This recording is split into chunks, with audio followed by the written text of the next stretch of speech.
Hi, അപ്പം ഇന്നത്തെ വിഷു വ്ളോഗിലേക്ക് എല്ലാവർക്കും സ്വാഗതം.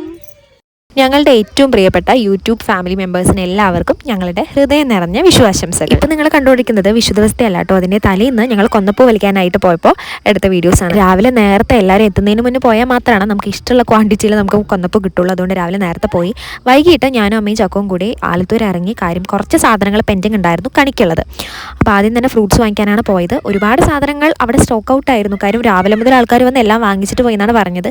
ഞങ്ങൾക്കൊരു കുഞ്ഞ് കണിമത്തം വേണമായിരുന്നു. അതിൽ ഏറ്റവും ഭംഗിയുള്ള മത്തൻ ഒരുപാട് നേരത്തെ റിസർച്ചിന് ശേഷം അമ്മ കണ്ടുപിടിച്ചു. പിന്നെ കുറച്ച് ഫ്രൂട്ട്സൊക്കെ വാങ്ങിച്ചിട്ടാണ് അവിടെ നിന്ന് ഇറങ്ങിയിട്ടുണ്ടായിരുന്നത്. വിഷുത്തലേന്ന് രാത്രി ആയതുകൊണ്ട് തന്നെ ആലത്തൂരിൽ വേണ്ടത്ര തിരക്കുണ്ടായിരുന്നു. നമുക്കൊരു കടയിൽ പോയിട്ട് ചെറിയൊരു കാര്യമാണ് വാങ്ങിക്കണമെന്നുണ്ടെങ്കിൽ കൂടിയിട്ട് ഒരുപാട് നേരം അതിനുവേണ്ടി വെയിറ്റ് ചെയ്യണം. മുല്ലപ്പൂക്കെ വാങ്ങിക്കാനായിട്ട് ക്യൂ ആയിരുന്നു. ഞങ്ങൾ പിന്നെ വാങ്ങിച്ചു. പടക്കങ്ങൾ പൊതുവേ എൻ്റെ വീക്ക്നെസ് അല്ല. കാര്യം എനിക്ക് നല്ല പേടിയാണ് അത് പൊട്ടിക്കാൻ.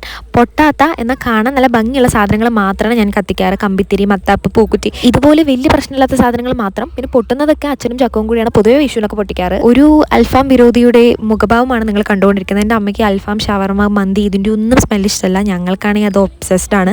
എന്താ ചെയ്യുക, അമ്മയ്ക്ക് അത് ഒട്ടും ഇഷ്ടമല്ല. അപ്പം ഞങ്ങൾ രാത്രിക്കുള്ള ഫുഡ് വാങ്ങിച്ചാണ്. വിഷുവിനല്ലാട്ടോ, അതിൻ്റെ തലേന്ന് രാത്രിക്കുള്ളത്. പർച്ചേസിംഗ് ഒക്കെ കഴിഞ്ഞ് വീട്ടിലെത്തിയപ്പോഴാണ് അവിടെ ഒരു പ്രീ വിഷു തന്നെ ഇവർ സെറ്റാക്കിയിട്ടുണ്ടെന്ന് എനിക്ക് മനസ്സിലായത്. എല്ലാവരും നല്ല അടിപൊളിയായിട്ട് പടക്കങ്ങളൊക്കെ പൊട്ടിച്ച് തകർക്കായിരുന്നു.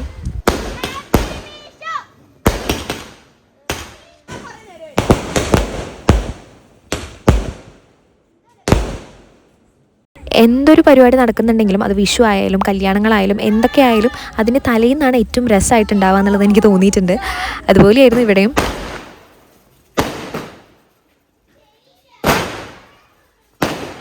അങ്ങനെ വിഷുവായി. രാവിലെ 4 മണിക്കാണ് നമ്മൾ കണി കണ്ടത്. തലേന്ന് ഞാനും അമ്മയും കൂടി ചേർന്നാണ് ഈ വിഷുക്കണി ഒരുക്കിയത്. നമ്മളെക്കൊണ്ട് ആവുന്ന രീതിയിൽ ഏറ്റവും ബ്യൂട്ടിഫുള്ളായിട്ട് നമുക്ക് ഇഷ്ടമുള്ള രീതിയിൽ ഒരുക്കാനായിട്ട് ഞങ്ങൾ ട്രൈ ചെയ്തിട്ടുണ്ട്.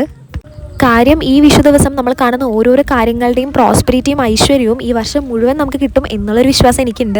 അതുകൊണ്ട് ഓരോരോ ഡീറ്റെയിലിങ്ങും കൊടുത്തിട്ട് തന്നെയാണ് ഈ ഒരു വിഷുക്കണി നമ്മൾ റെഡിയാക്കിയിട്ടുണ്ടായിരുന്നത്. അങ്ങനെ ആസ് യൂഷ്വൽ ചക്കു അച്ഛനും അവരുടെ പരിപാടിയൊക്കെ തുടങ്ങിയിട്ടുണ്ടായിരുന്നു. ഞാൻ നേരത്തെ പറഞ്ഞ പോലെ ഈ പൊട്ടാത്ത എന്നാൽ കാണാൻ ഭംഗിയുള്ള സാധനങ്ങളൊക്കെ ട്രൈ ചെയ്തു.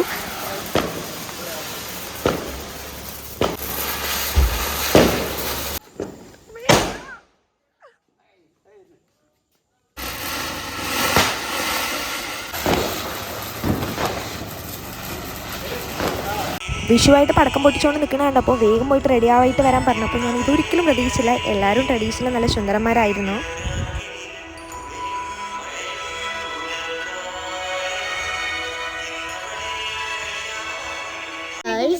രാവിലെ എണീറ്റ് വിഷു ദിവസം, വേല ദിവസം, ഓണം ദിവസമൊക്കെ അമ്പലത്തിൽ പോകുമ്പോൾ നമുക്ക് കിട്ടുന്നൊരു ഫീല് അത്രയും സൂപ്പറായിരിക്കും. ഓക്കെ, അങ്ങനെ നമ്മൾ കണ്ണനെ കാണാൻ അമ്പലത്തെത്തി. എല്ലാ വർഷത്തെയും പോലെ കൈനീട്ടവും വിഷുക്കണിയൊക്കെ ഉണ്ടായിരുന്നു. ഇതുപോലുള്ള വിശേഷ ദിവസങ്ങളിൽ വേല, വിഷു, ശ്രീകൃഷ്ണ ജയന്തി ഈ സമയങ്ങളിലൊക്കെ ചന്ദനം ചാർത്തലായിരിക്കും. വെണ്ണ ചാർത്തൽ, ചന്ദനം ചാർത്തൽ, അങ്ങനെ പല പല വേർഷനിൽ നമുക്ക് കാണാനായിട്ട് പറ്റും. അത് തന്നെ പ്രത്യേക ഒരു അനുഭൂതിയാണ്. നമ്മൾ കുറച്ച് നേരത്തെയാണ് അമ്പലത്തിൽ പോയത്. അതുകൊണ്ട് തന്നെ വലിയ തിരക്കുണ്ടായിരുന്നില്ല. ആൾക്കാരൊക്കെ വരുന്നേ ഉണ്ടായിരുന്നുള്ളൂ. ഒരുപാട് നേരം അവിടെ നിൽക്കാതെ കുറച്ച് ഫോട്ടോസും വീഡിയോസും എടുത്ത് നമ്മൾ നേരെ പോയത് കാവിലേക്കാണ്. ശ്രീ പുതുക്കുളങ്ങര ഭഗവതി ക്ഷേത്രം, നമ്മുടെ സ്വാതി ജംഗ്ഷനുള്ള, നമ്മളെല്ലാവരും കാവുപറമ്പ് നാട്ടോ പറയാം, അവിടേക്കാണ് ഞങ്ങൾ ഈ നടന്നുകൊണ്ടിരിക്കുന്നത്. നല്ല സൺ കിസ്ഡ് ആയിട്ടുള്ള ഫോട്ടോസും വീഡിയോസൊക്കെ കിട്ടിയതിൻ്റെ സന്തോഷമാണ് എൻ്റെ ചക്കുടുവിൻ്റെ ഫേസിൽ. പക്ഷേ വിചാരിച്ച പോലെ ഞങ്ങൾക്ക് നടക്കേണ്ടി വന്നില്ല. ഞങ്ങൾക്ക് ലിഫ്റ്റ് കിട്ടിയിട്ടുണ്ടായിരുന്നു. ബാക്കിൽ നടന്നുകൊണ്ടിരിക്കുന്ന ജൂക്കുട്ടൻ്റെ ഡാഡി വന്നിട്ട് ഞങ്ങളെ കൊണ്ടുപോയി. അതുകൊണ്ട് നടക്കാതെ ഞങ്ങൾ വേഗം അമ്പലത്തിൽ എത്തിയിട്ടുണ്ടായിരുന്നു. ടൈമും സേവ് ചെയ്തു. പക്ഷേ ഞങ്ങൾക്ക് നടക്കാൻ ഓക്കെ ആയിരുന്നു. എന്നാലും ഞങ്ങളങ്ങനെ വണ്ടിയിലാണ് പോയിട്ടുണ്ടായിരുന്നത്. കാട്ടിശ്ശേരി ആലത്തൂരിലേക്ക് ഏകദേശം ഒരു 1.5 കിലോമീറ്ററാണ് ഉള്ളത്. നടന്നും വണ്ടിയിലും ബസ്സിലൊക്കെ പോകാം. നമുക്ക് ബസ്സൊക്കെ ഉണ്ട്. അങ്ങനെ ഞങ്ങൾ വണ്ടിയിൽ കയറി. അധികം സമയം എടുക്കാണ്ട് തന്നെ നമ്മൾ വേഗം എത്തി. ഇപ്പോൾ റോഡ് പണി നടക്കുന്നതുകൊണ്ട് ഒന്ന് ചുറ്റേണ്ടി വന്നു. എന്നിട്ട് നമ്മൾ കാവുപറമ്പ് എത്തി. ഇതാണ് നമ്മുടെ കാവുപറമ്പ്. കാവുപറമ്പിൽ അത്യാവശ്യം തിരക്കുണ്ടായിരുന്നു. ഞങ്ങൾ വേഗം തൊഴുതിറങ്ങി. അപ്പം നമുക്ക് അവിടെ നിന്ന് പ്രസാദമായിട്ട് പായസമൊക്കെ തന്നിട്ടുണ്ടായിരുന്നു. എന്നിട്ട് ഞങ്ങൾ പ്രദക്ഷിണം വെച്ച് ഇറങ്ങിയപ്പോൾ ഞാൻ എൻ്റെ ബെസ്റ്റ് ഫ്രണ്ടിനെ കണ്ടു. എൻ്റെ കൂടെ ചെറുപ്പം മുതലേ ഉള്ള എൻ്റെ ബെസ്റ്റ് ഫ്രണ്ടാണ് എൻ്റെ രേഷ്മ. അവൾ ബാംഗ്ലൂരാണ് വർക്ക് ചെയ്യുന്നത്. അപ്പോൾ നമ്മളിപ്പോൾ കുറേ ആയി കാണാറില്ല. അതിൻ്റെ ഒരു സന്തോഷമാണ് കണ്ടത്. പിന്നെ നമ്മൾ അവിടെ നിന്ന് നേരെ പോയത് പരക്കാട്ടാവിക്കായിരുന്നു. പരക്കാട്ടാവിക്ക് ഇന്നത്തെ ദിവസം വരുന്ന ഒട്ടും എക്സ്പെക്റ്റ് ചെയ്തിട്ടുണ്ടായിരുന്നില്ല. ഞങ്ങളുടെ അടുത്ത് വിവേട്ടൻ പറയായിരുന്നു പോയാലോ എന്ന്. അങ്ങനെ ഞങ്ങൾ വേഗം വന്നു. നല്ല ഹാപ്പിയായി അവിടെ എത്തിയപ്പോൾ.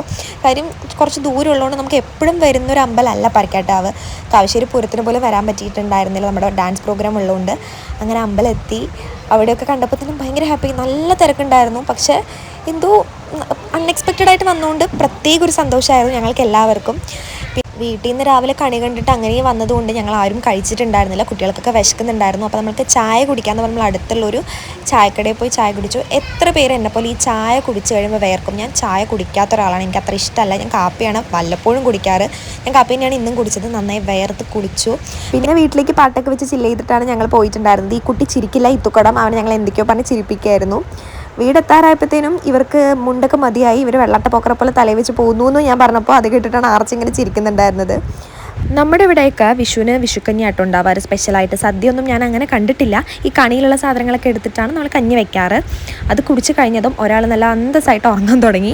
ആരും റെസ്റ്റ് എടുക്കേണ്ട, ഉച്ചയ്ക്ക് ശേഷം ഒരുപാട് ഫോട്ടോസും വീഡിയോസൊക്കെ എടുക്കണം എന്ന് പറഞ്ഞ ആളാണ് ഈ കിടന്ന് ഉറങ്ങുന്നത്. പിന്നെ ഞാൻ അവളെ വിളിച്ച് എണീപ്പിച്ചില്ല. അമ്മയും അച്ഛനും കൂടി ഫോട്ടോസ് എടുത്ത് കുറച്ച് നേരം കഴിഞ്ഞതും അവളും വന്നു. അങ്ങനെ കുറച്ച് ഫോട്ടോസൊക്കെ എടുത്തിട്ടുണ്ടായിരുന്നു. ഇനി നമ്മൾ നേരെ പോകുന്നത് വാണിയങ്കോടാണ്. അത് നമ്മുടെ മേമയുടെ വീടാണ്. അവിടേക്കാണ് ഞങ്ങൾ പോകുന്നത്. കഴിഞ്ഞൊരു 13 വർഷമൊക്കെ ആയിട്ട് നമ്മൾ സ്ഥിരമായിട്ട് ചെയ്യുന്നൊരു പരിപാടിയാണ്. ഈ വിഷുവിന് നമ്മുടെ വീട്ടിൽ നിന്ന് നേരെ അവിടേക്ക് പോകാറുണ്ട്.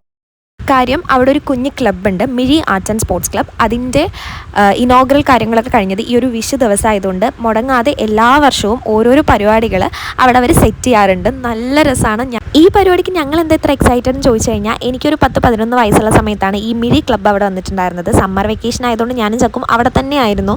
അങ്ങനെ ആ ക്ലബിൻ്റെ ഫസ്റ്റ് ആനിവേഴ്സറി വന്ന സമയത്ത് അവിടുത്തെ ചേച്ചിമാർ ഞങ്ങൾക്കും ഡാൻസൊക്കെ പഠിപ്പിച്ചു തന്നിട്ടുണ്ടായിരുന്നു. ഞങ്ങളെല്ലാവരും ഡാൻസ് കളിച്ചിട്ടുണ്ടായിരുന്നു. ആ സമയത്തുള്ള പ്രാക്ടീസ്, അതിൻ്റെ പ്രോഗ്രാം എല്ലാം നല്ല സൂപ്പറായിരുന്നു. എനിക്ക് ആ ഓർമ്മകൾക്ക് ഇങ്ങനെ വന്നുകൊണ്ടേ ഇരുന്നുണ്ടായിരുന്നു.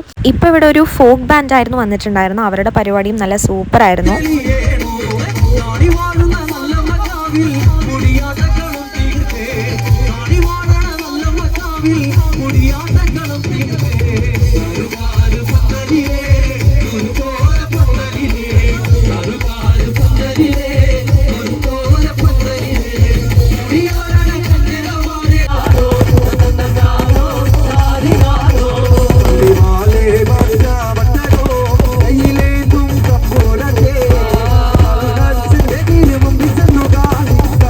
ഈ പാട്ട് പാടുന്ന കൂട്ടത്തിൽ തന്നെ ഇതുപോലെ ഓരോ വിഷ്വൽ എഫക്റ്റ് ഒക്കെ ഉണ്ടായിരുന്നു. നമ്മൾ പേടിപ്പിക്കുന്ന രീതിയിലൊക്കെ അവർ അടുത്ത് വന്നിട്ടുണ്ടായിരുന്നു. എനിക്ക് പേരറിയില്ല, തെയ്യം പോലെ എന്തോ ഒരു സംഭവമാണെന്ന് തോന്നുന്നു. നല്ല രസമായിരുന്നു അത് കാണാനും എൻജോയ് ചെയ്യാനും. എന്നിട്ട് പിന്നെ അവസാനം പരിപാടിയുടെ ഒരു കൺക്ലൂഷൻ പോലെ പടക്കമൊക്കെ പൊട്ടിച്ചിട്ടുണ്ടായിരുന്നു. അതൊക്കെ നമ്മൾ മുഴുവൻ ഇരുന്ന് കണ്ടു. അതിനുശേഷം എല്ലാ പരിപാടിയും തീർന്നിട്ടാണ് നമ്മൾ വീട്ടിലേക്ക് വന്നിട്ടുണ്ടായിരുന്നത്. ഇതുപോലെ വട്ടത്തിൽ തീയൊക്കെ വെച്ചപ്പോൾ ഫ്രണ്ടിലിരുന്ന കുട്ടികളൊക്കെ, അവരൊക്കെ നമ്മുടെ സബ്സ്ക്രൈബേഴ്സ് ആട്ടോ. ആ കുട്ടികളൊക്കെ വന്ന് നമ്മളോട് സംസാരിച്ചിട്ടുണ്ടായിരുന്നു. അവരൊക്കെ ഒത്തിരി പാനിക്കായി, ഞാനും പേടിച്ചു. എന്നിട്ട് ഞങ്ങൾ അവിടെ നേരെ തിരിച്ചു വന്നു. നമ്മുടെ സബ്സ്ക്രൈബേഴ്സ് കുട്ടികളെ കണ്ടപ്പോൾ എപ്പോഴത്തെയും പോലെ നല്ല എക്സൈറ്റഡ് ആയി. അവർ ഞങ്ങളെ ഇടയ്ക്ക് ഇങ്ങനെ യൂട്യൂബർ ചേച്ചിമാരല്ലേ എന്നൊക്കെ പറഞ്ഞ് ചോദിക്കുന്നുണ്ടായിരുന്നു. എന്നിട്ട് ഞങ്ങൾ 3 പേരും ഓരോരോ ഐസ്ക്രീമൊക്കെ തട്ടി അപ്പൂനും മേമിക്കുകളൊക്കെ മേടിച്ച് ഞങ്ങൾ അവിടെ നിന്ന് വന്നു. അച്ഛൻ്റെ വണ്ടിയെടുത്ത് പോയതുകൊണ്ട് തന്നെ പിറ്റേന്ന് രാവിലെ നേരത്തെ ഞങ്ങൾ കാട്ടിശ്ശേരിയിലേക്ക് തിരിച്ചെത്തിയിട്ടുണ്ടായിരുന്നു. വൈകുന്നേരം നമ്മളുടെ ഇവിടുത്തെ പിള്ളേരുടെ കൂട്ടിയിട്ട് പൊട്ടിക്കുന്ന പടക്കം പരിപാടികളൊക്കെ ഉണ്ടായിരുന്നു. അങ്ങനെ ഇതോടുകൂടി നമ്മുടെ കലാപരിപാടികൾ അവസാനിച്ചിരിക്കുന്നു എന്ന് പറഞ്ഞ പോലെ നമ്മുടെ വിഷു വ്ളോഗ് ഇവിടെ അവസാനിക്കുകയാണ്. Thanks for watching and once again happy Vishu. By.